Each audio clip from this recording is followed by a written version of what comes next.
Selamat pagi, Romo, Pagi. Sister, Frater, Bruder, Bapak Ibu semuanya. Kita bertemu kembali di acara seminar nasional online ini. Sebelum kita memulai kegiatan pada pagi hari ini, kita akan buka dengan doa Selamat pembukaan. pagi, Bu Agatha. Selamat pagi, Ibu. Doa pada pagi hari ini akan dipimpin oleh Suster Helena Veronica. Suster, silakan, Suster. Sudah. Silakan, Suster. Baik, Romo, Bapak, Ibu, dan Suster, mari kita bersatu di dalam doa. Dalam nama Bapa dan Putra dan Roh Kudus. Amin. Allah Bapa yang maha baik dan berbelas kasih, kami menghaturkan puji dan syukur kehadirat-Mu ya Bapa, atas penyertaan-Mu kepada kami sepanjang malam yang baru berlalu. Bapa, kami bersyukur untuk hari yang Kau berikan kepada kami, terutama untuk hari ini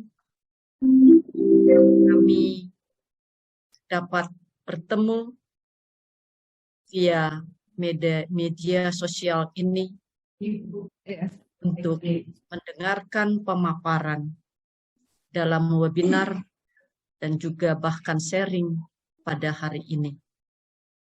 Kami mohon terang Roh Kudus-Mu menerangi akal budi kami, agar kami semua peserta dapat mengikuti dengan baik dan dapat mencerna demi perkembangan pendidikan dan gereja-Mu. Berkatilah seluruh perangkat yang kami gunakan, sehingga semua dapat berjalan dengan baik hingga selesainya nanti. Dan curahkan Roh-Mu kepada para pembicara, sehingga membantu kami untuk lebih memajukan sekolah dan pendidikan Katolik. Bapa, seluruh waktu ini kami persembahkan kepadamu dalam nama Anak-Mu Yesus Kristus, Tuhan dan Juru Selamat kami. Amin. Nama Bapa dan Putra dan Roh Kudus. Baik, terima kasih Suster Helena Veronica untuk doanya yang sangat indah pada pagi hari ini.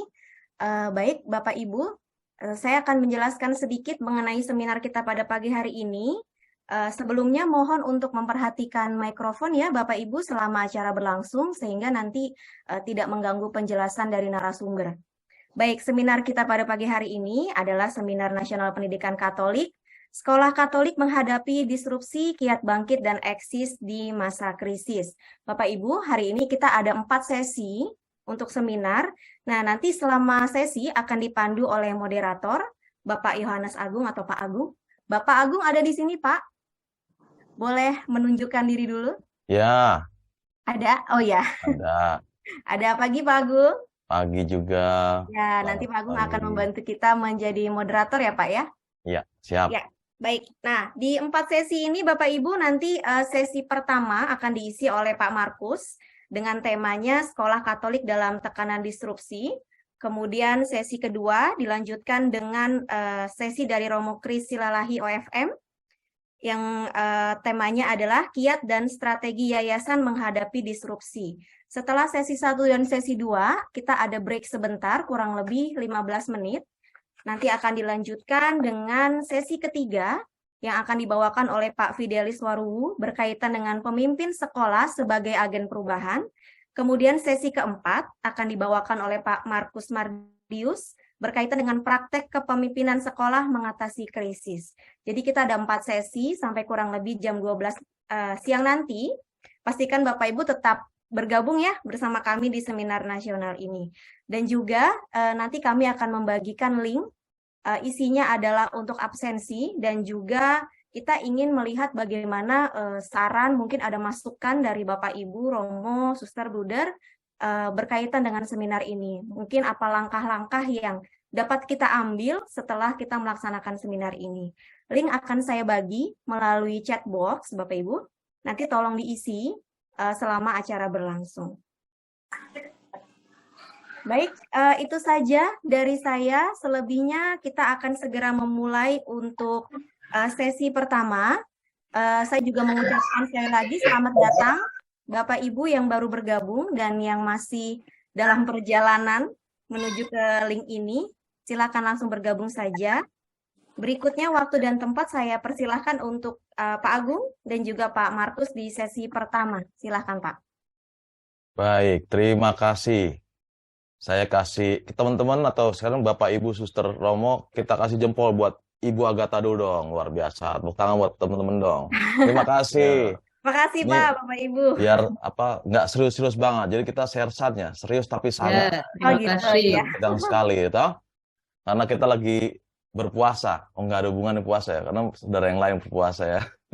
Oke, sebelum kita masuk ke dalam materi, saya akan ada permainan dulu. Jadi teman-teman mohon diikuti permainan seperti apa, sehingga teman-teman bisa lebih semangat. Bisa kalau Oke.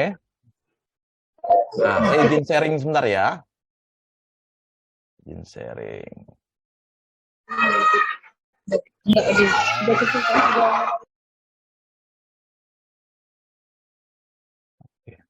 Ini nanti permainan namanya tebak angka. Nah, jadi teman-teman ini bisa buat mainan juga buat para siswa-siswa kita. Jadi memang lebih banyak kreatif, teman-teman.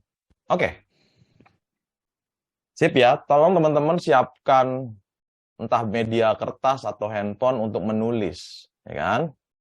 Nah, tebak angka, kita bermain tebak angka. Oke. Sekarang tugas Anda atau teman-teman pikirkan sembarang angka antara 1 sampai 9. Tentukan angkanya. Oke. Saya hitung sampai 5 ya. 1, 2, 3, 4, 5. Kalau sudah, saya minta jempolnya. Saya minta jempolnya, teman-teman. Oke, sip. Langkah berikutnya, angka yang sudah dipilih tadi dikalikan 2. Oke. Silakan. Dikalikan 2. Siap ya, saya hitung sampai 5. 1, 2, 3, 4, 5. Selesai. Oke, tadi pilih angkanya, kemudian dikalikan 2. Langkah yang ketiga, hasilnya tolong tambahkan dengan angka 6. Oke. 1, ditambah 2, angka berapa, Pak? 3. Dilihat Ibu, hasilnya ditambahkan dengan angka berapa di PowerPoint saya. Ayo, angka 6 ya. Angka 6. 1, 2, 3, 4, 5. Selesai. Berikutnya. Kemudian, bagi angka yang tadi, hasil terakhir, dibagi 2. Yang sudah ditambahkan 6, dibagi 2. 1, 2, 3, 4, 5. Selesai. Kemudian hasil yang tadi kurangi dengan angka yang kamu pikirkan semula. Nah, tadi yang pertama kali tadi apa yang dipikirin? Sekarang dikurangi tuh dengan angka yang dipilih pertama kalinya. Nah, 1, 2, 3, 4, 5. Oke, silahkan diketing. Kira-kira berapa angkanya? Oh, 3, ada yang 4, ada yang 3, ada yang 0, ada yang 20. Wah, luar biasa. 3, wah mayoritas 3, ada yang 10, ada yang 2. Wah, ada yang 8. Ada yang berapa? Ada yang 12. Nah, loh. Ada yang 2,3. Wah, ini angkanya dari mana 2,3 nih? Wah, ada yang macem-macem nih, luar biasa nih. Oke, kita lihat ya. Angkanya berapa sebenarnya sih kalau dijumlahkan? Teng-teng. Yang jawab angka 3, kasih jempol, tepuk tangan dong. Luar biasa. Wah, ini Pak Luka Suran semangat banget nih. Oke. Oke, sip. Nah, sekarang permainan yang kedua. Coba carikan gambar pandanya sebelah mana? Silahkan dikasih kuadrat, misalnya sebelah posisi 3 paling kanan, atau 3 paling kiri, atau atas, nomornya atas, nomor 5 dari atas ke bawah. Silahkan di chatting kalau sudah ketemu. Ayo cari gambar panda. Apa caranya? Mana klik? Wah, udah ketemu. Nih Bu Kanti ya. Tepuk tangan dong. Wah, luar biasa dong. Udah ketemu dong. Mantap. Nah, teman-teman, saya coba ambil pembelajaran dari sini. Permainan ini sederhana, tapi ini menjadi ilustrasi. Yang pertama adalah bagaimana kita untuk cepat berubah. Mohon yang bocornya, yang ada suaranya bisa di-mute dulu. Yang ada suaranya. Oke. Jadi saya menekankan di sini bahwa permainan tadi dengan bagaimana kita cepat berubah. Contohnya kita melihat suatu panda. Kita akan terus melihat bagaimana kita melakukan cara yang terbaik. Karena perubahan itu akan lebih cepat. Perubahan customer, perubahan guru, perubahan siswa terutama, itu akan lebih cepat. Sehingga kebutuhan lebih cepat. Nah, yang menarik, siswa disuruh berubah, tapi gurunya nggak berubah, itu akan menjadi jarak yang jauh. So, teman-teman, diharapkan kita semua terus berubah. Karena siswanya terus berubah. Itu kecepatan yang pertama. Kecepatan yang kedua, kalau tadi seperti angka-angka tadi, teman-teman, kita ngerubah cara ini, cara yang sama, tapi hasilnya sama, berarti ada yang nggak beres. Dengan ada perubahan-perubahan, kita pakai cara yang sama, dan sampai sekarang cara yang sama, bisa hasilnya sama, bahkan bisa berkurang. So, teman-teman, dengan cara cepat berubah, kita cepat-cepatlah mencari cara yang baru. Puji Tuhannya luar biasa, teman-teman. Ini salah satu spirit teman-teman hadir di sini untuk mencari cepat perubahan dan bagaimana cari cara yang baru. Kasih jempol, tepuk tangan buat teman-teman dong. Luar biasa. Oke, baik. Terima kasih. So, teman-teman, sebelum saya masuk ke narasumber, pastikan teman-teman nanti sebelum ke Pak Markus, ketika ada sesi 30 menit, Pak Markus akan menjelaskan, memaparkan tentang perubahan-perubahan yang ada, kemudian 15 sampai 20 menit sesi tanya jawab. Nah, cara tanya jawabnya teman-teman silahkan di chatting atau nanti saya raise hand. Tentunya saya akan atur waktunya karena waktunya terbatas. Gitu ya teman-teman ya. Jadi mohon maaf kalau misalnya tidak terakomodir pertanyaan yang lain. Oke? Terima kasih teman-teman. So, kita kasih tepuk tangan dulu buat Pak Markus Tan. Tepuk tangan buat teman-teman. Luar biasa. Silahkan waktu dan tempat ke Pak Markus Tan. Baik. Terima kasih Pak Agung. Suara saya jelas, Suster, Pastor, Bapak Ibu? Jelas. Ya. Jelas, Pak. Terima kasih ya. Ya. Terima kasih Bu Agatha sudah membuka webinar ini. Suster Tarsisya membuka doa dan Pak Agung ya dengan permainannya. Tepat sekali ya Pak Agung, permainannya tentang perubahan ya. Perubahan itu perubahan yang cepat ya, dan memang ini menjadi topik kita. Baik, Pastor, Bruder, Frater, Suster, Bapak Ibu, saya diberi waktu 30 menit. Nanti Pak Agung, silakan Pak Agung mengingatkan jika mendekati waktunya. Saya ingin berbagi tentang bagaimana tantangan ya sekolah Katolik menghadapi disrupsi. Ya, tentunya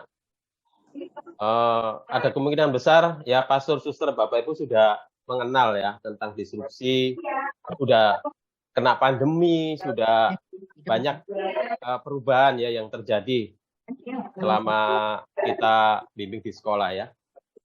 Mungkin Pak Agung bisa membantu yang ada yang bocor nanti ya Pak Agung. Baik. Karena waktunya terbatas, saya berbagi agak sedikit lebih cepat ya poin-poin supaya nanti kita ada waktu untuk discuss. Nah, yang pertama, ini nanti saya bagi ya, Suster, Bapak Ibu, untuk slide-nya. Jadi ini nggak saya jelaskan background saya, kemudian lembaga saya di sini Sekolah Gerasi Terbaik. Nah, kita mulai dari materi yang pertama kita adalah ini, apa itu disrupsi? Kemudian yang kedua, penyebab terjadinya disrupsi itu apa? Kemudian yang ketiga, dampak disrupsi dalam dunia pendidikan. Kemudian 3 tipe institusi yang menyikapi disrupsi bagaimana. Lalu yang keempat, kelima, kiat bagaimana menghadapi disrupsi yang terjadi saat ini.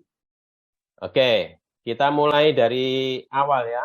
Jadi disrupsi itu dari kata disruption. Disruption ya, kalau menurut KBBI itu suatu hal yang tercabut dari akarnya.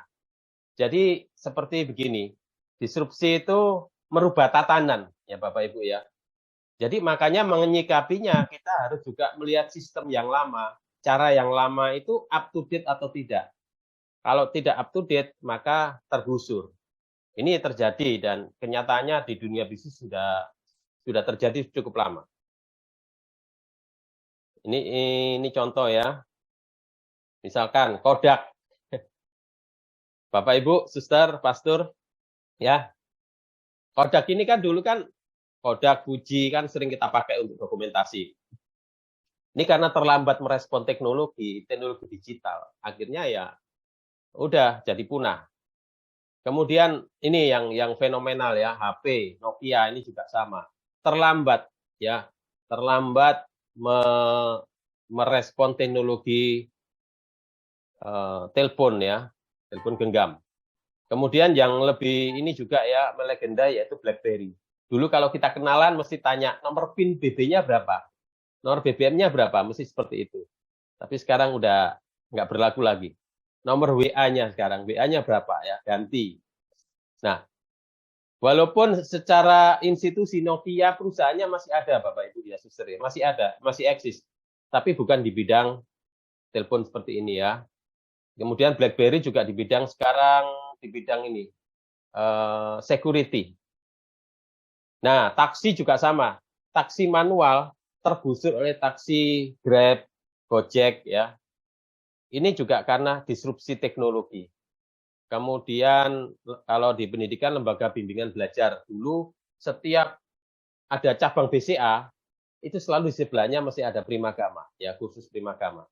Tapi sekarang ya masih ada tapi kecil sekali ya, turunnya drastis. Kenapa? Karena terlambat merespon teknologi digantikan oleh Ruang Guru, Zenius, mungkin dan yang lain ya, yang berbasis online. Nah, inilah Bapak Ibu, jika perusahaan-perusahaan ini terlambat merespon teknologi. Tapi yang menarik ada satu dari perusahaan taksi ya Bapak Ibu. Suster itu taksi Bluebird ya. Bluebird itu punya armada banyak. Dia sempat oleng, sempat jatuh, turun kena pandemi, tapi berhasil melakukan inovasi sehingga sekarang Bluebird ada kerjasama dengan Grab atau Gojek dan kemudian melakukan transformasi digital dan transformasi pelayanan dan sekarang eksis sampai sekarang. Nah itu salah satu contoh di bidang bisnis ya, itu berhasil melalui disrupsi dengan inovasi.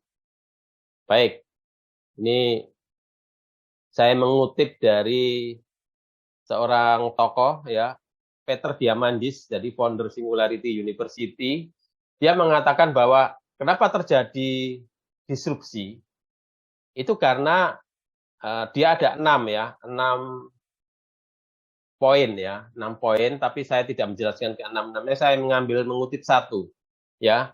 Salah satunya adalah teknologi yang berkembang terlalu cepat ya, atau sangat cepat sehingga bisa menimbulkan disrupsi, menggusur ya perusahaan-perusahaan yang sistem lama diganti dengan sistem yang berbasis teknologi.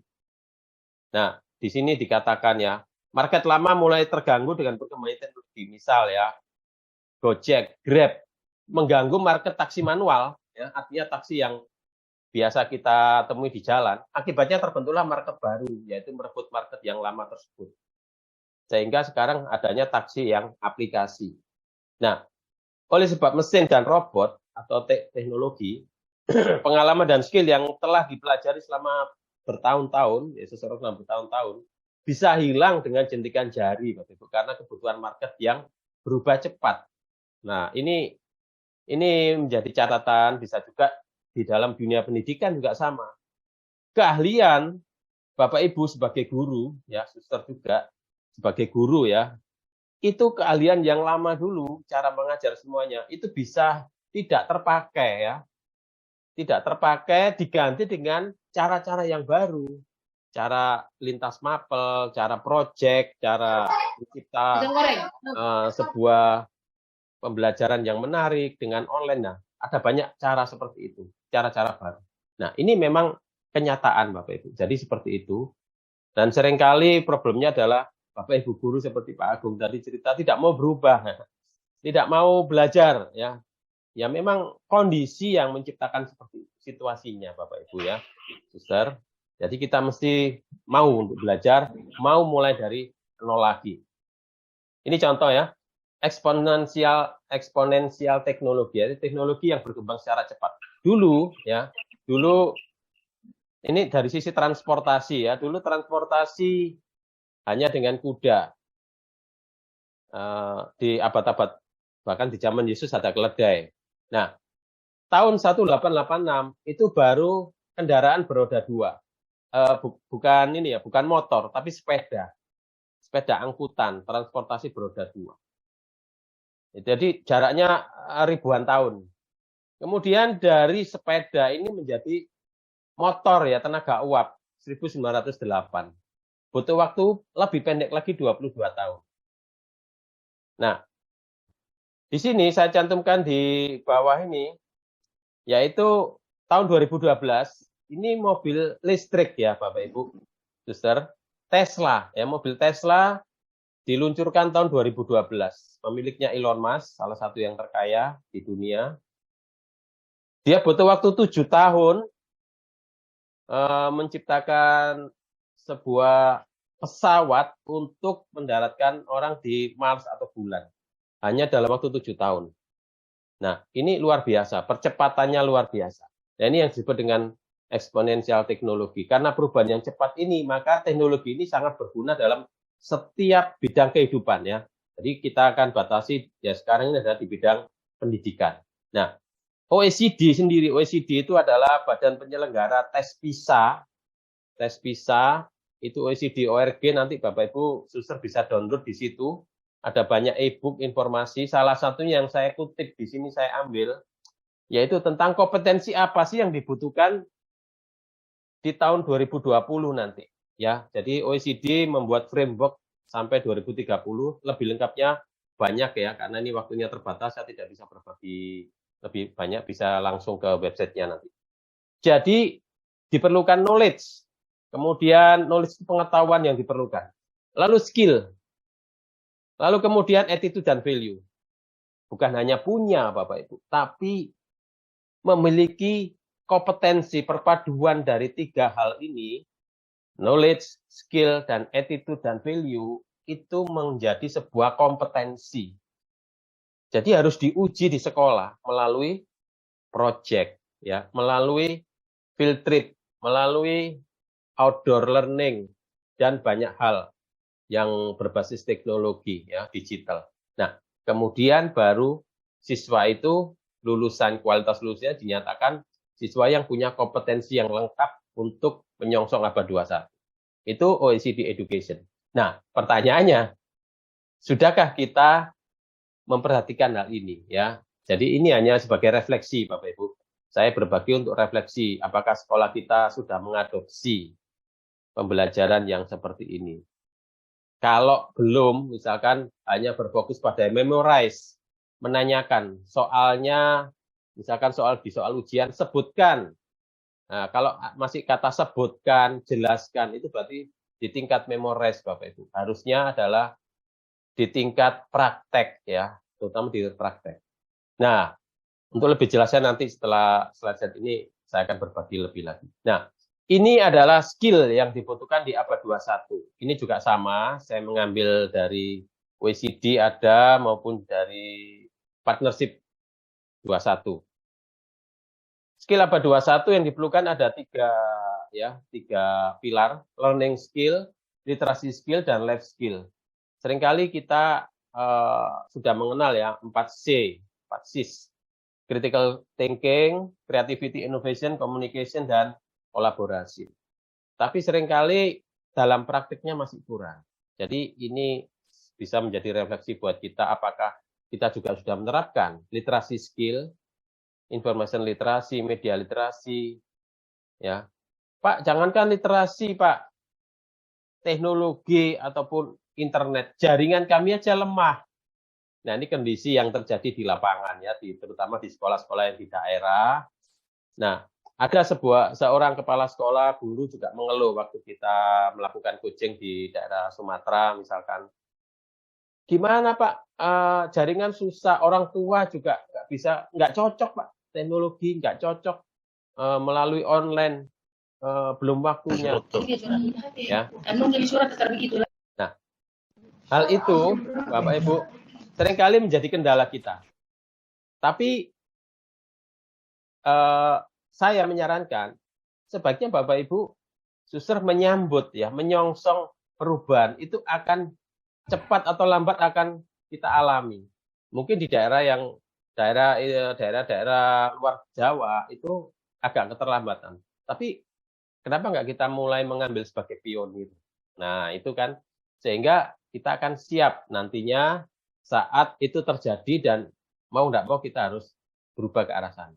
Lalu life skill-nya ya, life skill flip ya, flip, flexibility dan adaptability, leadership dan responsibility, inisiatif, productivity, social, culture, ya, flips. Ini memang disyaratkan untuk dimiliki oleh siswa kita untuk kompetensi mereka di masa depannya nanti. Nah, sebagai refleksi juga, sudahkah kita memperhatikan hal ini dan menanamkan nilai-nilai ini di sekolah kita masing-masing? Baik, dampaknya bagaimana? Dampak disrupsi bagi pendidikan. Ya, ini gambaran saja ya. Jadi terjadi perubahan mendasar dalam dunia pendidikan sehingga memaksa institusi sekolah beradaptasi dengan kemajuan teknologi. Terasa sekali kan waktu kita pandemi, sekolah diharuskan mau tidak mau untuk PBM, program belajar mengajar, proses belajar mengajar itu dilakukan secara online. Bisa Google Meet, bisa Zoom. Akhirnya terpaksa ya, kita Bapak Ibu, suster, semua beradaptasi. Tapi setelah sekarang ini sudah normal, ternyata itu ditinggalkan, kebanyakan ditinggalkan. Jadi bukan malah dimaksimalkan, tapi malah ditinggalkan. Ini yang mengalami kemunduran sebetulnya ya. Nah, itu adalah teknologi seharusnya ditingkatkan. Apalagi yang bisa digunakan, dimaksimalkan kalau dengan online dan offline. Nah, begitu ya. Itu yang harus kita, kenyataan harus kita alami sekarang. Lalu yang kedua, cara siswa belajar. Cara siswa belajar juga mengalami perubahan, Bapak Ibu. Jadi kalau siswa dulunya itu, kalau belajar hanya mendengarkan guru, oke, siswa itu bisa konsen.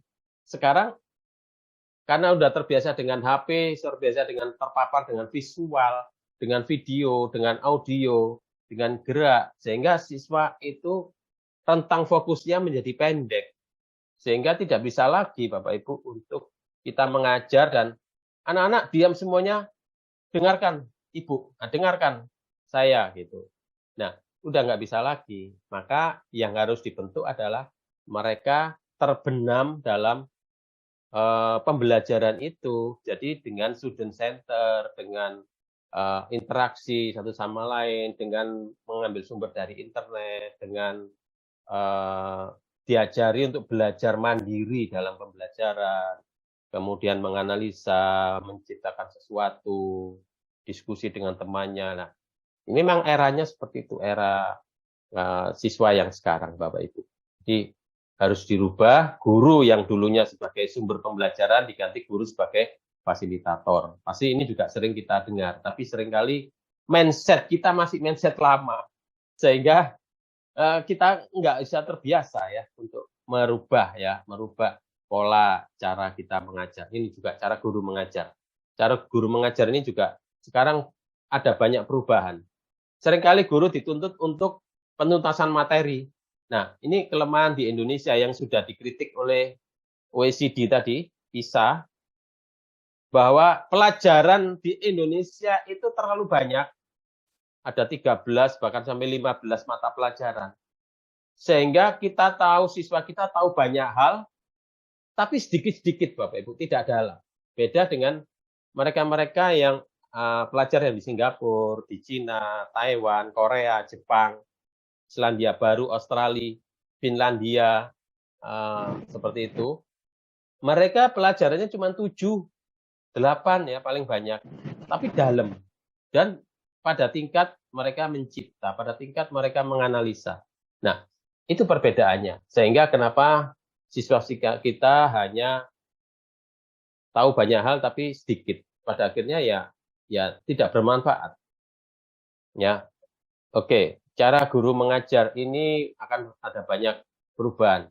Dan sekarang dinas Pak Menteri sudah banyak memberi cara-cara bagaimana guru mengajar dengan memberikan berbagai media. Nah, itu sangat bagus ya.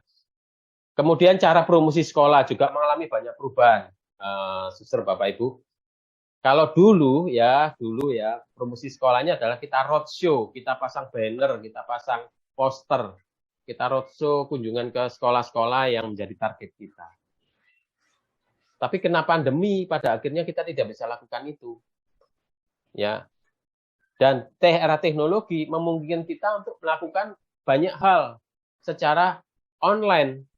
Tapi seringkali sekolah tidak punya atau belum tahu caranya. Ini yang membuat kita terlambat oleh sekolah-sekolah lain. Jadi cara promosi mengalami perubahan dan disrupsi. Baik, menurunnya daya saing juga. Kenapa daya saing kita menurun? Karena seringkali kita tidak melakukan perubahan, kita stuck, sementara sekolah lain melakukan perubahan. Sehingga sekolah kita kelihatan sekali tertinggal. Bolehlah dikatakan sekolah kita ketinggalan era, ya, ketinggalan zaman. Ya, atau istilahnya sekolah kita jadul, ya, jadul. Saya tidak mengatakan atau tidak berkembang, tapi ada keterlambatan kita dalam beradaptasi. Ini contoh ya, saya mengambil Madrasah Insan Cendekia Serpong. Kenapa saya mengambil madrasah? Karena sekolah Katolik, kalau dulu sekolah Katolik itu jaya, Bapak Ibu. Sekolah Katolik itu unggul, sehingga banyak sekolah-sekolah Muslim itu belajar pada sekolah Katolik. Cara karakternya, disiplinnya kok bisa ya, sampai diakui sekolah Katolik ya sekolah paling disiplin. Tapi eranya itu dulu.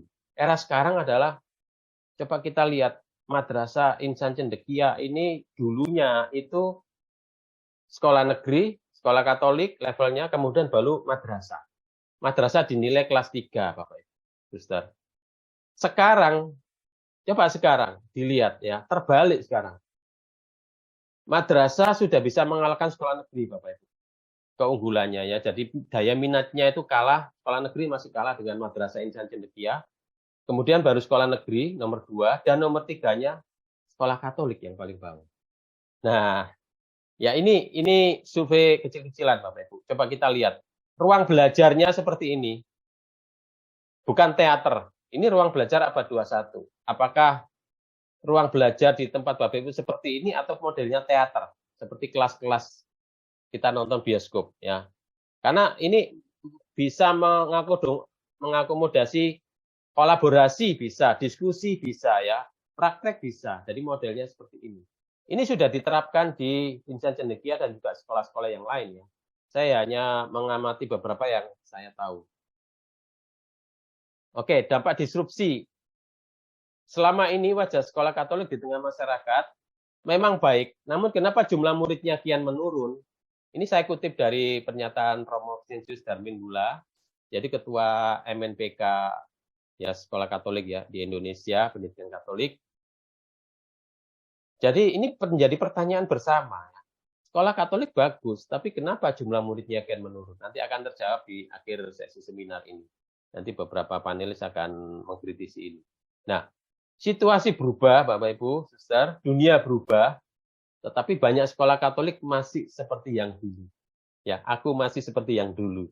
Nah, ini yang menyebabkan kita semakin tertinggal, kita daya saing kita menjadi lemah dan kurang diminati bukan hanya oleh masyarakat, tapi kurang diminati oleh orang-orang tua Katolik juga ya, kebanyakan. Jadi mereka pilih-pilih, tidak mau sekolah Katolik kalau tidak favorit.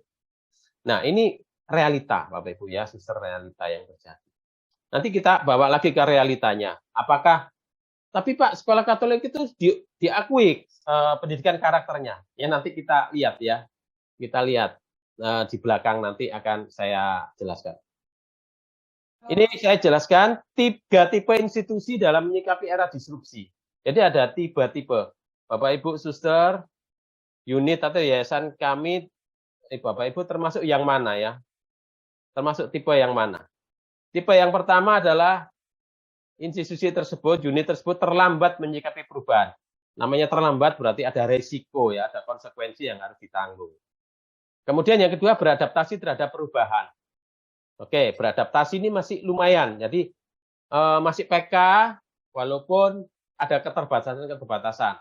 Kemudian yang ketiga adalah menyongsong perubahan. Menyongsong perubahan adalah punya komitmen dan juga menjadi agen perubahan. Nanti akan dibahas oleh narasumber yang setelah ini ya. Pak Markus izin 8 Ya. menit lagi, Pak. Berapa, Pak? 8 menit lagi. Oke. Terima kasih, Pak Agung. Ya. Oke. 3 ini saya bahas dengan cepat ya, nanti slide-nya saya akan kasih. Ini contoh terlambat menyikapi perubahan. Zaman Nabi Nuh ya, ini contoh aja ya, jadi bukan memaknai kitab suci, tapi contoh peristiwanya zaman Nabi Nuh saat itu umat terlambat menganggap remeh perubahan itu sehingga akhirnya ya tenggelam, ya musnah. Jadi banyak sekolah Katolik harus tutup kekurangan murid karena ya terlambat menyikapi perubahan. Ini contoh-contoh. 700 sekolah tutup setelah pandemi. Ini di Filipina, Bapak, bukan hanya di Indonesia. Ya terjadi di Filipina. Oke, kenapa? Karena terlambat menyikapi perubahan. Lalu ada 3 tahun tidak dapat murid, SDK Nisis Terengguno, Gunung Kidul ditutup. Ini contoh ya. Contoh-contoh. SMP swasta di Padang juga sama ya. Terlambat, jadi tidak ada siswa, tidak diminati, tidak ada keunggulan yang ditawarkan. Sekolah swasta sepi peminat. Nah, ini juga. Negeri mandat ya. Bikin sekolah swasta menjerit. Ini juga menyalahkan sekolah negeri pemerintah sehingga tidak dapat siswa. Oke. Yang kedua sekarang, kalau tadi kan terlambat. Yang kedua beradaptasi terhadap perubahan, itu melakukan perubahan sesuai kebutuhan, tapi tidak melakukan transformasi secara fundamental. Jadi yang dilakukan adalah mengejar ketertinggalan. Ya, misalnya contoh. Oh, sekolah lain pakai Google Meet. Oke lah, kita pakai Google Meet. Kemudian sekolah lain menggunakan berbasis project. Oke lah, kita menggunakan project-based learning. Oke, sekolah lain menggunakan outdoor learning, kita menggunakan. Jadi, sifatnya mengejar ketertinggalan. Tidak salah, tapi tidak dilakukan secara menyeluruh. Nah, oke. Yang ketiga adalah menyongsong perubahan. Yang ketiga menyongsong perubahan. Baik, ini ada di kitab suci. Yusuf menyongsong perubahan dan ancaman kemarau kekeringan selama 7 tahun. Jadi Yusuf ceritanya bermimpi, dia bermimpi dan dia dari yang bermimpi adalah Fir'aun. Yusuf mengartikan bahwa akan terjadi 7 tahun kesuburan dan 7 tahun kekeringan. Dan di saat kesuburan itulah, kemakmuran itulah menyimpan bahan pangan, ya, gandum ke dalam lumbungnya sehingga bisa untuk kekeringan. Sementara yang lain akhirnya rakyat di Mesir selamat sehingga rakyat di luar Mesir akan mengalami kekeringan seperti itu ya. Nah, ini juga sama. Kita beberapa sekolah yang satu ini menyongsong perubahan ya, menyongsong perubahan. Coba kita lihat. Lagi-lagi saya ceritakan ini fakta ya, 10 SMA terbaik menurut nilai UTBK. 10 ini ya tahun 2022 baru ya. Ini coba kita lihat. Nomor 1 apa? Madrasah Insan Cendekia ya. Madrasah Insan Cendekia Serpong. Seperti yang saya ceritakan tadi. Kemudian dengan nilai 666. Kemudian yang kedua SMA Katolik Sinlui 1 Surabaya. Jadi Sinlui ini masih punya nama dan memang dia sekolah ini dipersiapkan untuk mencetak siswa-siswa yang punya karakter dan berbasis ilmu di sini ya. Nanti bisa dilihat di SMA webnya SMA Katolik Sinui. Kemudian dan seterusnya, Man Insan Cendekia lagi Pekalongan, baru SMA negeri Bapak Ibu. Kenapa saya katakan tadi madrasah nomor 1, negeri nomor 2, Katoliknya baru nomor 3. Kalau ini ada Sinui ini hanya 1. Setelah itu jauh nggak ada. Baru ada nanti Canisius Jakarta, baru yang lain nggak ada ya. Ini bisa dilihat di internet ada 1000 ya, 1000 di rating. Oke, saya cerita sedikit karena waktunya yang terbatas. Insan Cendekia ya di Serpong itu punya tagline luar biasa Bapak Ibu. Otak Jerman berarti Mekah. Ya, di mata kita aneh ya tagline seperti ini, tapi di mata mereka ini nancep banget ya. Berotak Jerman artinya Imtek ya. Iptek, ilmu pengetahuan dan teknologi seperti dicanang oleh B.J. Habibie. Dan berarti Mekah, imtak, iman dan takwa. Nah, mengena ini. Sehingga untuk masuk di Insan Cendekia ini di 26 provinsi itu harus dites secara nasional. Karena mereka berasrama dan tidak semua bisa masuk siswa di sini walaupun dengan bawa uang banyak tidak bisa. Jadi mereka punya kriteria. SMA terbaik se-Indonesia 90% keunggulannya Bapak Ibu. 90% lulusan diterima di PTN dan PT terbaik di dalam dan di luar negeri. Ini luar biasa. Oke. Kalau Sinui sama juga ya, Sinui di bidang iman dan ilmu. Sama, jadi tagline-nya seperti itu. Juara basket 4 tahun berturut-turut, kemudian punya 140 trofi ya di tahun 2021 saja. Nah, ini seharusnya kita mengarah ke sekolah seperti Sinui, seperti Madrasah Insan Cendekia, Bapak Ibu, menyongsong perubahan. Nah, bagaimana cara kita menyikapi era disrupsi? Ya, ini saya sampaikan singkat karena terbataskan waktu. Yang pertama, peningkatan SDM akan menjadi agen perubahan, Bapak Ibu. Jadi SDM-nya harus ditingkatkan dulu, karena sebagai pelaku perubahan. Jadi melakukan 2 hal, transformasi dan inovasi. Jadi kenapa sekarang itu di sekolah magister S2 itu ada satu mata kuliah namanya mata kuliah baru ya, creativity dan inovasi.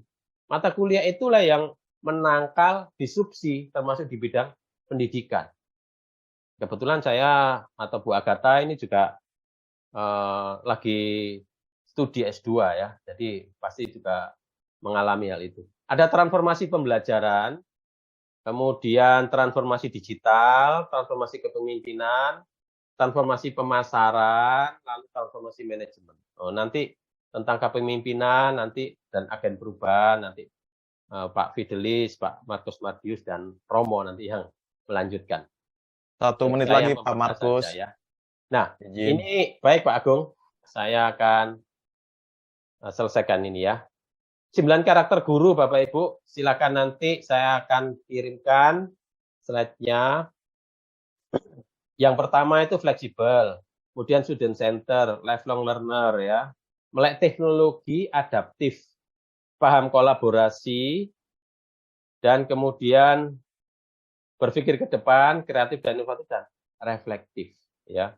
Nah, ini transformasi pembelajaran. Di sini ya, nanti dilihat abad 19, abad 20, abad 21.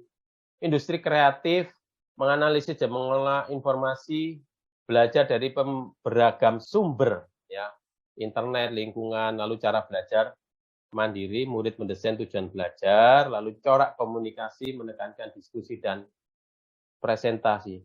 Penilaiannya adalah menilai penguasaan kompetensi. Jadi yang dinilai adalah prakteknya, bukan di atas kertas, kolaborasi dan kontribusi. Nah, ini contoh-contoh transformasi digital, kemudian transformasi pemasaran, mengenal, memasarkan sekolah, memarketingkan sekolah secara profesional. Ya, ini contoh branding yang nanti lebih lanjut kita akan mengadakan lagi webinar untuk branding ya, marketing dan branding. Nah, itu gambaran-gambaran 6 transformasi dan inovasi yang mesti kita tanggapi ya, suster, Bapak Ibu, untuk mengatasi disrupsi. Karena kalau kita hanya mengikuti perubahan saja tanpa kita berpikir dengan jernih, apa sih yang dibutuhkan sekolah kami dan apa yang dibutuhkan oleh customer, maka kita akan terjebak dalam perubahan yang sifatnya adalah ya mengalir dan itu tidak menjawab era disrupsi ini dan tidak bisa memenuhi kebutuhan customer. Kebutuhan customer bukan hanya karakter, Bapak Ibu, tapi tadi kan life skill, kemudian kompetensi. Jadi karakter hanya sebagai dasar. Jadi kalau sekolah Katolik hanya menumbuhkan karakter, itu akan ditinggalkan oleh customer-nya. Karena di era sekarang bukan hanya karakter hanya sebagai fondasi. Yang dibutuhkan adalah kompetensi, siswa memiliki berpikir kritis, siswa memiliki skill, dan siswa bisa menjawab persoalannya di masa depannya. Begitu ya, suster Bapak Ibu, karena waktunya yang terbatas, selanjutnya nanti akan kita perjelas dalam sesi tanya jawab. Baik, terima kasih. Apa yang kami sampaikan mungkin tidak bisa menjawab persoalan tentang disrupsi atau problem sekolah suster Bapak Ibu, tapi minimal memberikan gambaran dan pencerahan. Demikian paparan suster Bapak Ibu, Pak Agung dan teman-teman tentang sesi 1 tantangan sekolah Katolik menghadapi era disrupsi. Terima kasih. Kami kembalikan kepada moderator. Silakan Baik, Pak terima Agung. kasih Pak Markus yang luar biasa. Kasih jempol dan tepuk tangan dong buat Pak Markus dong, luar biasa.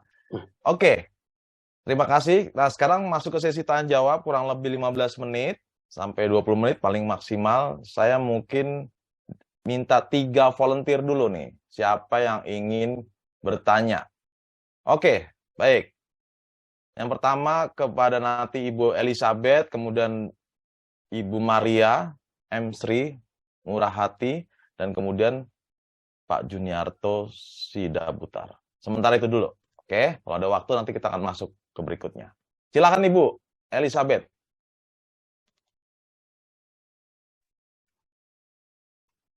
Baik, terima kasih. Selamat pagi untuk kita semua yang ada di Zoom hari ini.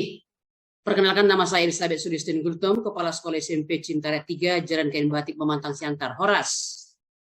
Horas, Bu. Langsung saja Pak, ke to the point aja ya Pak. Yes, langsung, singkat, padat, jelas. Itu lebih bagus, Bu. Silahkan. Pertanyaan pertama, indikator apa yang harus saya lakukan sebagai kepala sekolah agar mindset guru berubah dan berbuah? Berubah dan berbuah. Kedua, bagaimana yang kami lakukan sehingga nilai jual atau nilai promosi lebih menarik di publik? Ya. Nah, apa yang harus kami perbuat supaya nilai promosi kami atau nilai jual kami lebih menarik? Yang ketiga, Pak. Ibu mohon maaf, jangan banyak-banyak ya, Bu. Maksimal ya, cuma Pak. 3 karena Ya, teman-teman satu lagi yang Pak, lain singkat aja harus. nih Pak. Iya. Ya, yang paling penting yang menurut Ibu yang mana? Pertanyaan paling penting. Udah pertanyaan pertama sama kedua aja Pak, nanti ketiga biarin Pak. Oke, Oke, kasih terima kasih jempol banyak, buat Pak. Elizabeth dong, luar biasa. Terima kasih. Ya, silakan Pak Markus. Ya, indikator apa ya untuk merubah mindset? Nah, kita kembali lagi ya. Jadi saat sekarang ini terjadi disrupsi, saya seringkali waktu coaching mendampingi sekolah-sekolah itu mengajak mereka untuk melihat apa visi misi sekolah masing-masing. Apa visi misi sekolah Anda? Saya bilang ke mereka ya. Visi misi sekolahnya apa? Apakah itu up to date sampai sekarang? Pertanyaan saya kan itu. Apakah itu up to date? Up to date artinya apakah sesuai di era sekarang? Loh Pak, apa enggak menyalahi Pak merubah visi misi? Bukan merubah, tapi melihat kembali. Ternyata setelah dilihat, didiskusikan, eranya sudah berubah. Maka perlu dirumuskan kembali 10 tahun ke depan mau mendidik anak model seperti apa. Itu visinya. Visinya berarti bisa bukannya diganti tapi direvisi, dipertajam. Ya, kemudian yang kedua adalah misinya. Cara kita melakukan menuju visi itu bagaimana caranya? Entah melalui karakter tadi, melalui keunggulan, melalui life skill tadi perlu dimasukkan ya, melalui apapun. Nah, setelah itu terumuskan, kemudian melakukan survei kepada customer. Customernya sekolah ibu ya SMP Cinta Raya 3 itu siapa? Ya, ditanya apa keinginan mereka, menyatukan antara keinginan orang tua dengan misi visi sekolah. Nanti akan ketemu di situ. Oh, ternyata para orang tua ini ingin anaknya ini menguasai bahasa asing misalkan. Ingin karakternya itu yang dipertajam adalah mandiri, tanggung jawab misalkan. Oh, ini ingin anaknya punya life skill ya. Misalkan ya. Nah, setelah itu tertangkap, taunya dari mana? Ya, dari survei, dari riset kepada orang tua. Nah, dari situlah akhirnya kalau tadi pertanyaan yang kedua sekaligus menjawab ya. Apa Pak yang kami tampilkan? Keunggulan seperti apa? Keunggulan yang menjawab kebutuhan customer sekolah ibu. Ya, keunggulannya apa yang diinginkan. Nah, itu sama juga perusahaan-perusahaan juga seperti itu. Saat keunggulannya tidak dibutuhkan oleh customer, maka tidak berarti itu. Nah, jadi seperti itu Bu ya. Yang pertama indikatornya apa? Indikatornya adalah apa-apa yang membuat sekolah kita punya value, punya nilai. Ya, mindset-nya adalah mindset yang punya nilai apa saja. Ya, cara mengajarnya kah? Cara belajarnya kah? Kemudian yang lain. Kemudian promosinya adalah keunggulannya, mutiaranya mesti ditemukan itu. Mutiara era sekarang, bukan mutiara yang dulu. Mutiara era sekarang harus dipermak lagi. Karena ada berbeda kebutuhan dari orang tua. Jadi orang tua itu mengalami banyak perubahan, keinginan. Begitu ya jawabannya untuk pertanyaan Bu Elizabeth. Demikian Pak Agung. Oke. Terima kasih. Kasih jempol buat Pak Markus dan Ibu Elizabeth dong. Luar biasa. Terima kasih ya. Berikutnya dari Ibu Maria M. Sri Murah Hati. Namanya luar biasa nih, murah hati sekali nih Ibu nih. Silakan Ibu. Suaranya tidak terdengar. Belum clear suaranya Bu. Belum masuk Ibu. Belum masuk. Oke, nggak apa-apa Bu. Coba sembari nanti berproses ya. Saya coba ke pertanyaan lain. Sekarang berikutnya saya lihat dulu sebentar ya. Ke Bapak Juniarto. Silahkan Bapak Juniarto. Baik Pak, terima kasih Pak. Silakan Pak. Ya Pak, ya Pak. Bisa kedengaran suara saya Pak? Jelas Pak. Ya. Saya tadi mendengarkan dengan seksama penjelasan dari Pak Markus dalam tempo yang sesingkat-singkatnya. Perkenalkan Pak, saya Juniarto Sidaputar dari SMP Cinta Rakyat 3. Tadi Pak sekolah saya tadi Pak yang... Oh iya, silakan. Langsung ya. Pak. Pertanyaan saya Pak, begini Pak.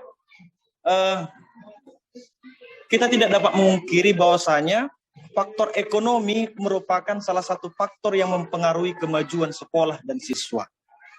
Ya Pak, tapi tidak semua, tetapi beberapa sekolah yang saya lihat memang sekolah itu bagus, memang disokong oleh ekonomi juga. Salah satu contoh, ada anak yang memang mempunyai kemampuan baik dalam bidang kognitif, bisa ikut olimpiade ataupun cabang olahraga, namun karena keterbatasan ekonomi, si anak ini ketika pulang sekolah harus membantu mamanya berjualan. Sehingga konsentrasinya terpecah antara belajar dan juga membantu orang tuanya. Ditambah lagi dari sektor lingkungan. Dari sektor ekonomi Pak, sekarang sektor lingkungan belajar. Tempat tinggal siswa kita Pak. Di sekolah kita sudah menanamkan nilai-nilai yang baik. Cara berbicara yang baik, bersikap yang baik, integritas yang tinggi. Tetapi begitu kembali lagi mereka ke tempat tinggalnya, kebetulan sekolah kita Pak dekat dengan pasar, perluasan, ya kembali lagi jiwa mereka seperti semula. Kembali ke dasar lagi Pak. Jadi tidak dapat kita pungkiri juga bahwasanya salah satu ataupun ya instrumen yang mempromosikan sekolah kita adalah siswa kita sendiri di mata masyarakat. dengan sikapnya bertutur kata, dengan sikapnya bergaul dan sebagainya di lingkungannya. Nah, ini pertanyaan saya, Pak, bagaimana cara menyikapi permasalahan tersebut, Pak? Adakah tips dan triknya, Pak? Terima kasih. Permasalahan Oke, tentang apa? silakan, Pak. Tentang promosi atau yang mana, Pak? Yang tadi, Pak, Pertanyaannya. yang dari sektor ekonomi tadi, kemudian dari lingkungan tempat tinggal siswa kita. Oke. Iya, Pak. Dari ekonomi dulu ya. Dari Ya, Pak. intinya kan siswanya ekonomi lemah ya, ekonomi yang bawah, kalangan bawah. Nah, Pak Juniarto dan rekan-rekan semuanya, kalau kita sekolah kita memiliki segmen yang ke bawah, artinya bawahnya jauh lebih banyak, maka kita juga mesti punya kerjasama ataupun sponsorship ataupun donatur untuk membantu mereka, entah orang tua asuh, entah tadi ada program. Harusnya ada program seperti itu. Jadi jangan ditanggulangi sendiri. Jadi berpartnership dengan alumni misalkan, dengan CSR, dengan umat, ya. Ada orang tua asuh, ada adik asuh, ada banyak hal ya yang dilakukan. Itu yang pertama, kerjasama. Kemudian yang kedua, dengan memiliki unit usaha, artinya sumber dana lain selain SPP dan uang gedung. Ini seringkali yang jarang dilakukan oleh sekolah. Jadi sumber atau unit usaha lain. Nah, ada banyak kalau mau dipikirkan ya. Jadi memang itu salah satu caranya. Salah satu cara membantu mereka-mereka yang ekonomi lemah akhirnya mendapatkan subsidi. Jadi jangan sampai subsidi itu dari uang sekolah, dari sekolahnya sendiri. Kalau dari sekolah dananya terbatas, dari yayasan dananya terbatas. Masih dari pihak ketiga. Nah, itu ya yang saya maksud pihak ketiga adalah kerjasama alumni, kerjasama CSR atau umat Katolik ya, umat gereja, ataupun unit usaha yang dikelola oleh sekolah sendiri, Bapak Ibu guru, bisa juga sebagai media pembelajaran. Itu untuk masalah ekonomi. Itu masalah yang kedua, masalah sarana promosi. Sarana promosi ini ya tentunya promosi yang terbaik adalah promosi yang dilakukan oleh warga sekolah sendiri. Jadi warga sekolah termasuk guru dan siswa itu harus dipuaskan dulu dan orang tua. Nilai kepuasannya itu harus maksimal. Kalau orang tua, siswa ya, guru kepuasannya maksimal, maka mudah untuk menularkan semangat itu kepada di luar sekolah itu, kepada masyarakat. Nah, seringkali sekolah yang berada di kalangan bawah itu pelayanannya juga terbatas, kemudian faktor kepuasannya juga terbatas. Jadi ini menjadi mindset kita, PR kita ya Pak Juniarto ya, untuk meningkatkan itu. Karena masyarakat bawah tidak bisa dengan poster atau dengan kata-kata, tapi dengan pelayanan, dengan menyentuh mereka secara langsung. Bahwa diri kita lah yang menunjukkan bahwa kita peduli pada mereka, kita peduli pada pendidikan mereka, kita peduli pada anak-anak mereka. Pada saat kepedulian kita itu ya dirasakan oleh masyarakat, maka promosi itu menjadi jauh lebih mudah. Itu adalah cara promosi yang bisa dilakukan. Nah, untuk promosi yang secara online dan lain-lain itu melengkapi, ya Pak Juniarto, melengkapi. Untuk bisa menjangkau lebih banyak orang, lebih banyak target, itu secara online. Nah, begitu Pak Juniarto, jawaban saya. Baik, Pak. Terima kasih, Pak. Ya. Ya, Oke, terima kasih Terima Pak kasih. Juniarto. Kasih jempol dong buat Pak Juniarto dong, luar biasa. Yes, karena waktu tinggal 2 menit lagi. Tadi sampai Ibu Sri, Ibu Maria Sri Murahati sudah bisakah soundnya? Halo Ibu. Ibu Sri. Ibu Sri. Oke. Ibu, coba tes dulu sebentar. Ini kayak tadi unmute. Bisakah suaranya? Oke, karena masalah teknis, saya geser satu orang lagi ke SMK Santa Maria. Ini siapa ini? Pontianak. Iya, baik. Silakan, Ibu. Baik. Silakan Ibu. Selamat pagi, salam kenal saya. Waktunya Ya, singkat, saya jelas, Wisi padat ya, Nana, Bu ya. Kepala SMK Santa Maria Pontianak. Iya, Silakan. baik. Ya, kami SMK Santa Maria dulu pernah terdisrupsi tahun 2017. Murid kami keputus oleh yayasan untuk Oh menjadi iya. kepala murid sisa 27. Puji Tuhan, saat ini murid kami sudah 224 ya, dan kami sudah SMK PK, Pusat Keunggulan. Tentu ini banyak perjuangan yang tak terkira. Pengalaman-pengalaman masa lalu, kebetulan saya alumni SMA Sin Louis, ya. Bangun sekolah Katolik itu tidak semudah yang kita bayangkan.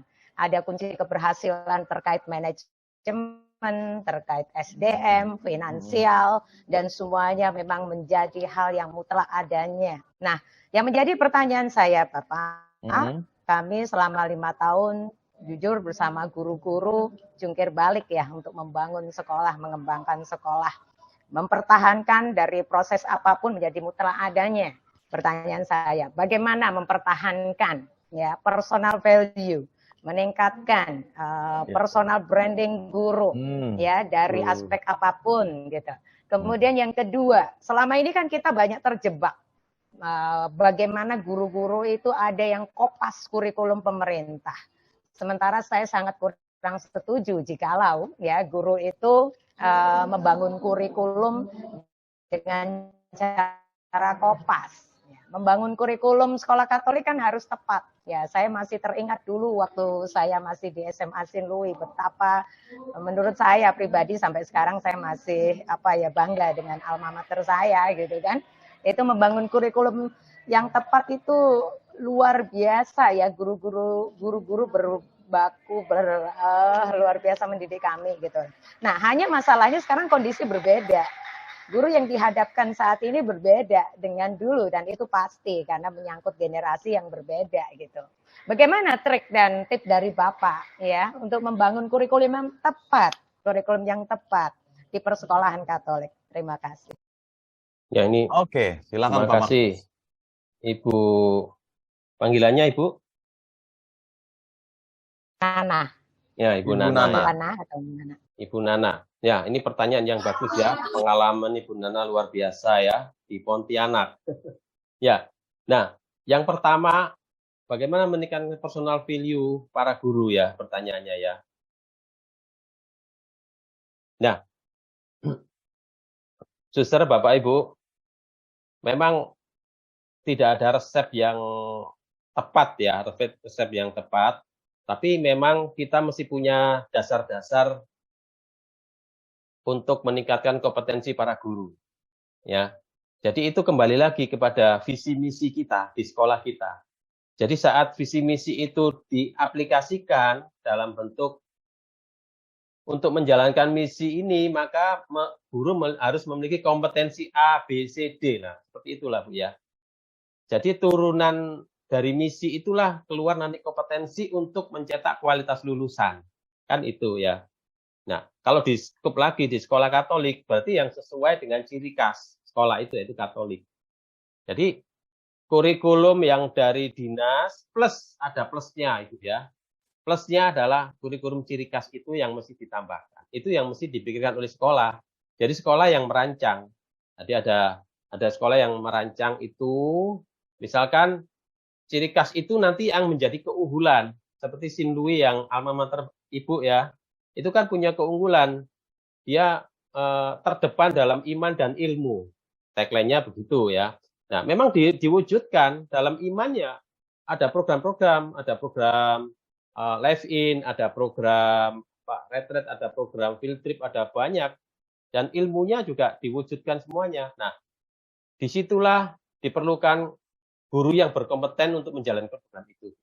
Nah, jadi jawaban saya adalah tergantung dari program sekolah Ibu. Ciri khasnya, keunggulannya pada apa? Ya, keunggulannya itu ditentukan dulu dan baru kemudian kompetensi seperti apa guru yang dibutuhkan oleh guru. Kompetensi apa untuk mewujudkan keunggulan tadi. Jadi jangan dibalik seperti karena gurunya keunggulannya kompetensi seperti ini, maka keunggulannya menjadi terbatas nanti. Jadi yang harus ditetapkan adalah keunggulannya dulu. Saya ingin siswa kami punya kompetensi atau kualitas A, life skill, B, karakter religius, C, bahasa asing, D, peduli lingkungan, E, berpikiran global.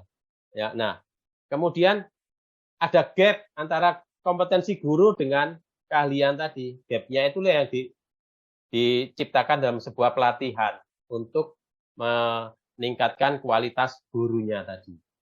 Ya. Dan memang kalau sekolah tidak bisa meningkatkan kompetensi, itu dibutuhkan pihak ketiga, orang luar. Siapa lah? Pihak sekolah yang menemukan dengan yayasan. Seperti itu ya. Jadi itu adalah meningkatkan keunggulan ya. Dan sesuai dengan kebutuhan customer tadi Ibu ya. Jadi contoh Sin Louis itu memang levelnya atas karena memenuhi kebutuhan orang tua yang ingin anaknya sekolah di luar negeri. Ya, ataupun ingin anaknya sekolah favorit, sekolah PTN, maka memberikan pendidikan yang benar-benar berkualitas. Itu Sin Louis. Ya, tapi memiliki semangat Vincentian, ya, berpihak pada orang miskin. Jadi nanti kalau jadi entrepreneur, jadi pengusaha yang peduli pada masyarakat bawah. Nah, itu contoh Sin Louis. Nah, silakan Bu Nana, SMK Santa Maria Pontianak, keunggulan yang diharapkan seperti apa yang diharapkan oleh orang tua. Nah, itu baru kemudian gurunya ditingkatkan kompetensinya sesuai dengan yang diinginkan tadi dalam visi misi yang sudah diimplementasikan. Itu Bu Nana gambaran untuk pertanyaan dari Bu Nana. Baik. Oke. Terima kasih Pak Markus. Iya. Ya. Terima kasih Bu Nana. Kasih jempol buat Ibu Nana dong, luar biasa. Oke, waktunya sudah habis. Saya coba simpulkan dari hasil diskusi pada hari ini.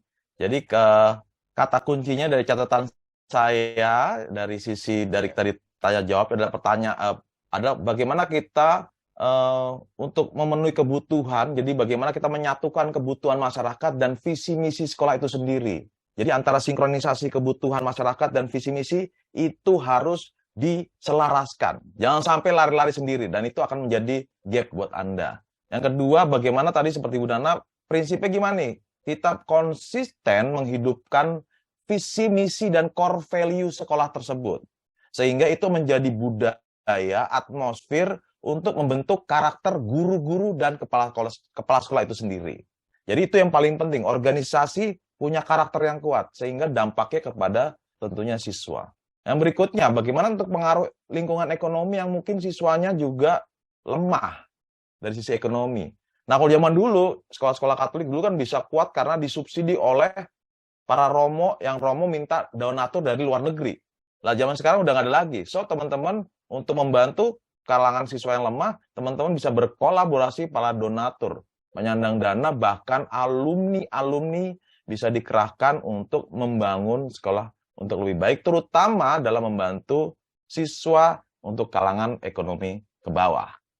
Berikutnya yang terakhir, yaitu bagaimana promosinya. Promosi ada 2 channel, yaitu kualitas pelayanan customer, sehingga itu menjadi mulut ke mulut. Tapi di zaman sekarang tidak hanya lewat mulut ke mulut saja, teman-teman, Bapak Ibu, tapi kekuatan branding, marketing, sales, di bidang marketing keseluruhan secara utuh, sistematis, itu menjadi dinamika yang lebih baik lagi. Kalau dulu hanya, oke, saya penting punya kualitas bagus, ntar mulut ke mulut berdampak kok. Enggak, sekarang harus 2 hal itu. Sehingga itu menjadi paralel dalam pekerjaan kita. Oke, kasih tepuk tangan buat Pak Markus dong, luar biasa. Terima kasih. Terima kasih. Baik, sekarang masuk ke sesi berikutnya, saya serahkan dulu kepada Ibu Agatha. Terima kasih.